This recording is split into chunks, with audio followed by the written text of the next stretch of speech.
ପ୍ରିୟତମ, ଆଜି ଶ୍ରାବଣ ଆରମ୍ଭ ହେଲାଣି। ମନେ ଅଛି ଏ ସମୟରେ ଆମେ ବିତେଇଥିବା କିଛିଟା ମିଠା ମୁହୂର୍ତ୍ତ? ହଁ, ତମର ବା କାହିଁକି ମନେ ରହିବ? ତୁମର ତ ମୋ ଭଳି ଭଲ ପାଇବା ନଥିଲା ନା, ସେଇଟା ତମର ଛଳନା ଥିଲା। ତେଣୁ ମନେ ନ ରହିବାଟା ହିଁ ଭଲ। ଛାଡ଼, ସେଥିରେ ତମର ଦୋଷ କିଛି ନାହିଁ, ଦୋଷ ତ ମୋର ଥିଲା ନା। କାରଣ ମୁଁ ସେମିତି ଏକ ଝିଅକୁ ଭଲ ପାଇ ବସିଲି, ଯାହା 7 ଜନ୍ମ ତ ଦୂରର କଥା, 7 ମାସ ବି ସେ ମୋ ସହିତ ରହିଲା ନାହିଁ। ବୋଧେ ତୁମ ମନ କଥା ମୁଁ ବୁଝିପାରିଲି ନାହିଁ।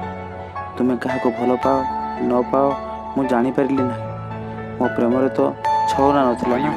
ଏକଥା ଜାଣିବି କାହିଁକି ଖେଳିଲ ଏ ପ୍ରତାରଣାର ଶତରଞ୍ଜ? ଯଦି ତୁମ ମନରେ ଆଉ କାହା ପାଇଁ ଭଲ ପାଇବା ଥିଲା ମୋତେ କହିପାରିଥାନ୍ତ।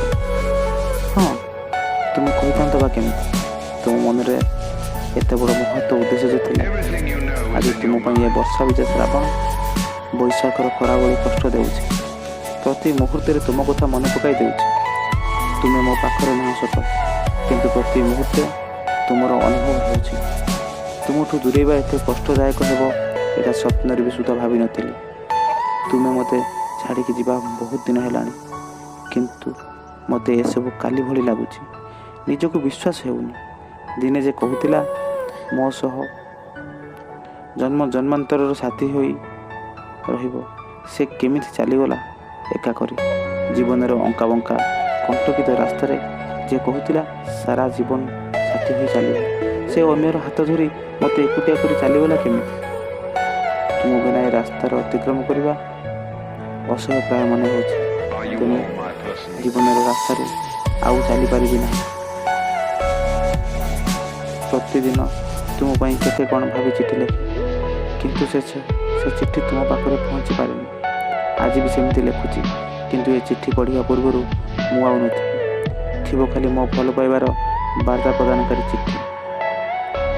ଏବେ ତୁମ କଥା ଭାବି ଏ ଚିଠି ଲେଖିଲା ବେଳକୁ ଅମାନିଆ ଅଶ୍ରୁ ଚକ୍ଷୁର ବନ୍ଧ ଲଙ୍ଘିଗଲାଣି।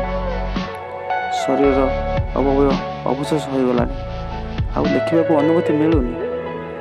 ଲେଖିବାକୁ ବହୁତ କିଛି ଥିଲା, କିନ୍ତୁ ଆଶା କରେ ତୁମେ ବୁଝିପାରିବ ମୁଁ କ'ଣ ଲେଖିବା ପାଇଁ ଚାହୁଁଥିଲି।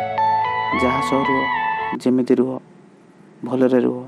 ତୁମକୁ ଖୁସିରେ ଦେଖିଲେ ମୋ ଆତ୍ମା ଶାନ୍ତି ପାଇବ। ଏଇଠି ତୁମର